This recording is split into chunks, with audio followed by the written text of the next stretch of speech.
Привет, призраки! Сегодня мы сравним, кто же сильнее, Сиреноголовый или Хагиголовый. И начнем с проверки урона. Первым бьет Хагиголовый. Он нанес 5000 урона. Теперь Сиреноголовый. Он наносит 2000 урона. Счет 1-0. А теперь проверим скорость. Окей, следующий Сиреноголовый.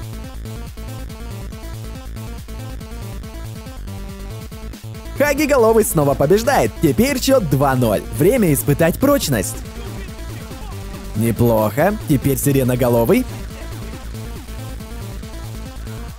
Наконец, Сиреноголовый побеждает. Счет 2-1. Последнее испытание — проверка самой сильной способности.